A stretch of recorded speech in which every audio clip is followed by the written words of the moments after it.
நீங்கள் யோசித்திருக்கலாம், 18 தீர்மானங்கள் சொல்லிட்டோம். தீர்மானம் 2 என்னாச்சு, தீர்மானம் 1 என்னாச்சு? அந்த தீர்மானம் 2, தீர்மானம் 1 இரண்டையும் உங்கள் முன்னால் வழங்குவதற்காக வீடியோ காலில் வரக்கூடிய தலைவர் அல்ல, வீட்டுக்கே வரக்கூடிய தலைவர், தமிழக வெற்றி கழகத்தினுடைய தலைவர் தளபதி அவர்கள்.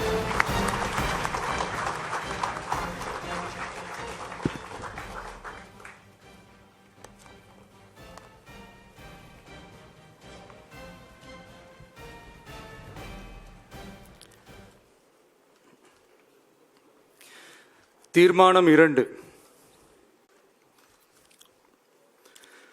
கொள்கை எதிரிகள் மற்றும் பிளவுவாத சக்திகளுடன் என்றைக்கும் நேரடியாகவோ மறைமுகமாகவோ கூட்டணி இல்லை.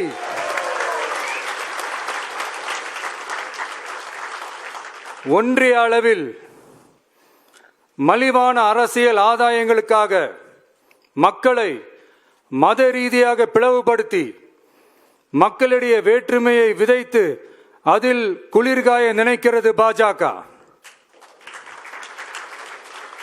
அவர்களின் இந்த விஷமத்தனமான வேலைகள் வேறு எங்கு வேண்டுமானாலும் எடுபடலாம், ஆனால் தமிழகத்தில் ஒருபோதும் எடுபடாது.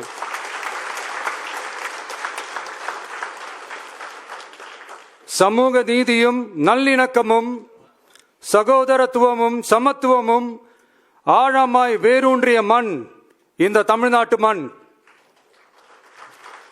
எனவே இங்கு தந்தை பெரியாரை அவமதித்தோ அறிஞர் அண்ணாவை அவதூறுக்கு உள்ளாக்கியோ அல்லது தமிழ்நாட்டின் மதிப்பிற்குரிய தலைவர்களை வைத்தோ அரசியல் செய்ய நினைத்தால் அதில் பாஜக ஒருபோதும் வெற்றி பெறவே இயலாது.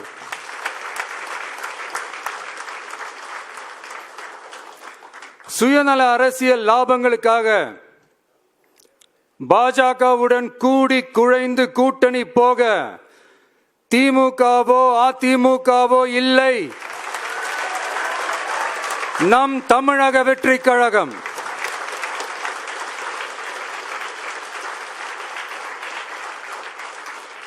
கொள்கை எதிரிகள் மற்றும் பிளவுவாத சக்திகளுடன் என்றைக்கும் நேரடியாகவோ மறைமுகமாகவோ கூட்டணி இல்லை என்பதில் தமிழக வெற்றி கழகம் மிக உறுதியாக இருக்கிறது.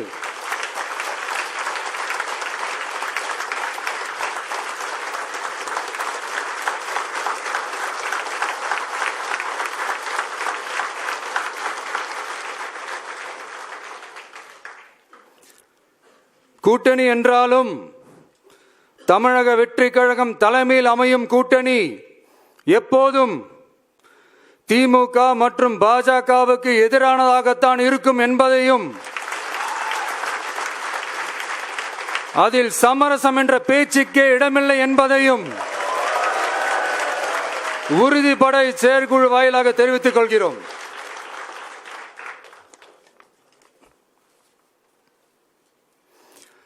இது இறுதியான தீர்மானம் மட்டுமல்ல, உறுதியான தீர்மானம்.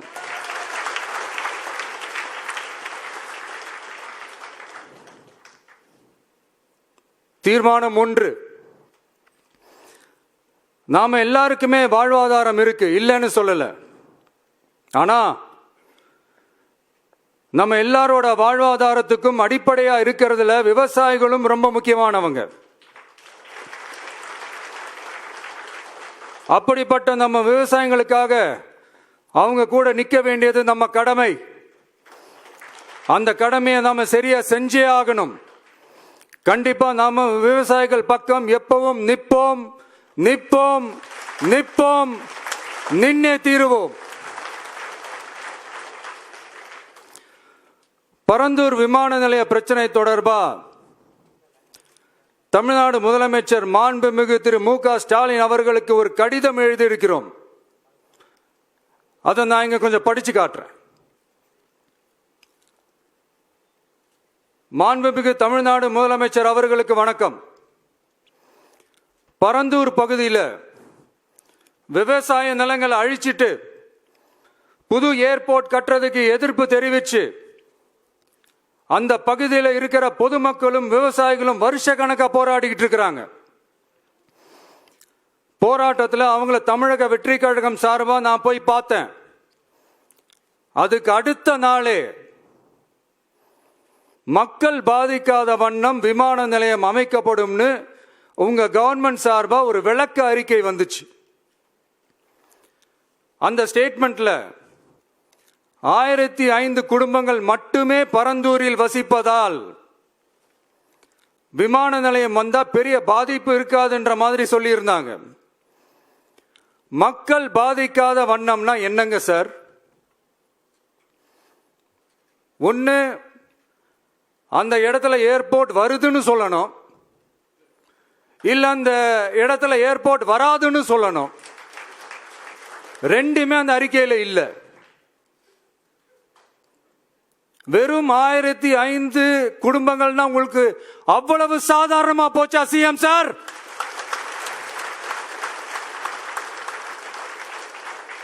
$15,000 மக்கள், அந்த மக்களும் நம்ம மக்கள் தானே. ஏன் அந்த அக்கறையோ அந்த மனிதாபிமானமோ உங்ககிட்ட இல்ல? எதிர்கட்சியா இருந்தா மட்டும்தான் மக்கள் மேல உங்களுக்கு அக்கறை இருக்குமா?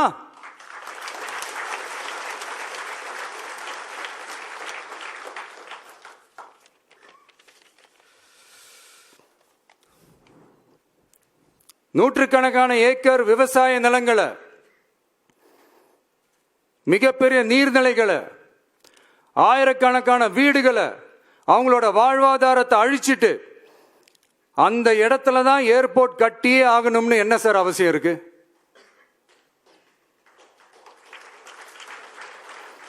அப்புறம் எப்படி சார் நீங்க உங்களை மக்களின் முதல்வர்னு நான் கூசாம சொல்றீங்க?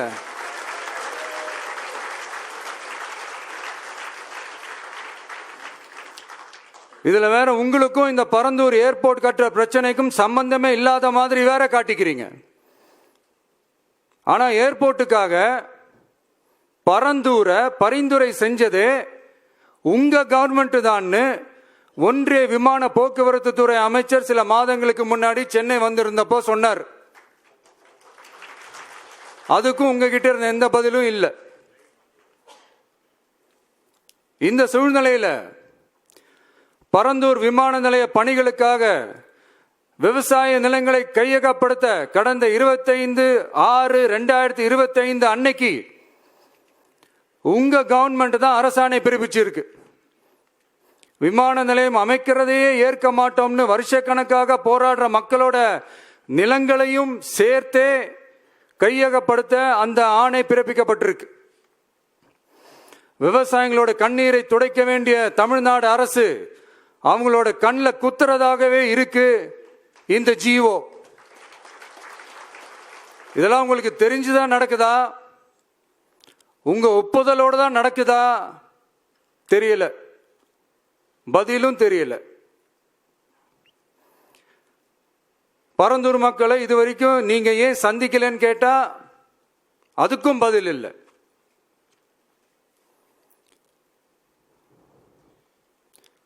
நான் இந்த பரந்தூர் போராட்டக்காரங்க அந்த மக்களை ரீசெண்டா நான் சந்திச்சேன். அவங்க சொன்னதையெல்லாம் கேட்கும் போது உண்மையிலேயே ரொம்ப கஷ்டமா இருந்தது. இப்பவும் ஒன்னும் குறைஞ்சிடல சிஎம் சார்.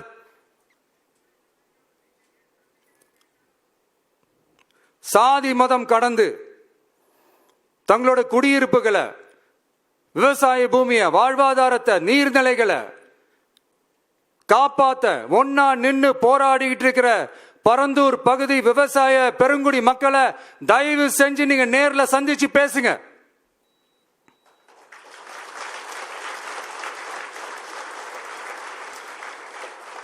உங்களுடைய அமைச்சர்களோ இல்ல உங்களுடைய அதிகாரிகளோ பேசக்கூடாது. நீங்களே நேர்ல சந்திச்சு பேசணும். அந்த இடத்துல விமான நிலையம் வராதுன்ற உத்தரவாதத்தை அவங்களுக்கு நீங்க கொடுக்கணும்.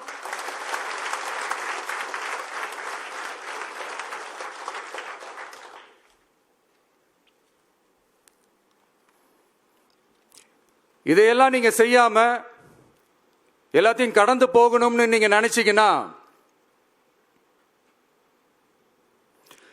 பரந்தூர் பகுதி விவசாய மக்களையும் பொதுமக்களையும் நானே அழைச்சிக்கிட்டு வந்து தலைமை செயலகத்துல உங்களை நேர்ல சந்திச்சு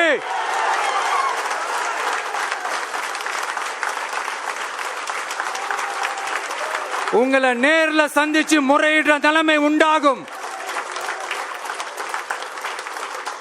அப்படி ஒரு சூழலை நீங்க உருவாக்க மாட்டீங்கன்னு நான் நம்புறேன். அதையும் மீறி அப்படி ஒரு சூழல் வந்துச்சுன்னா நான் ஃபேஸ் பண்ண தயாரா இருக்கேன்.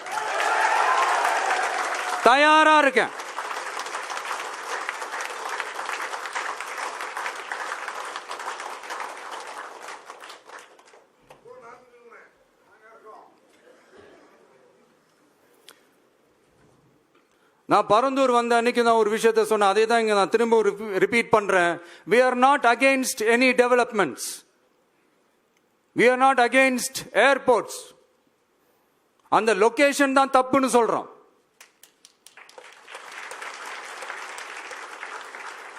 இத நாங்க மட்டும் சொல்லல, ஏவியேஷன் சேஃப்டி எக்ஸ்பர்ட்ஸ் மென்ஷன் பண்ணியிருக்கிறாங்க. that place is not fit for airport.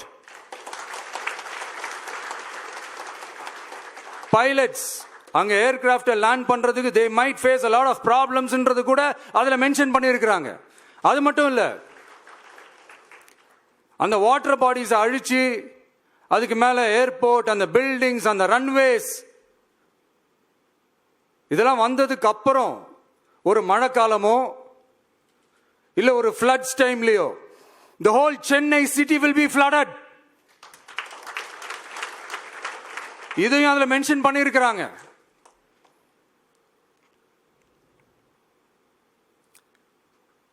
So இதெல்லாம் மைண்ட்ல வச்சுக்கிட்டு தயவு செஞ்சு please take a call. Thank you. நன்றி, வணக்கம். அனைத்து தீர்மானங்களையும் ஏற்றுக்கொள்வோர் ஆம் என்க. ஒருமனதாக அனைத்து தீர்மானங்களும் நிறைவேற்றப்பட்டது. வெற்றி தலைமை.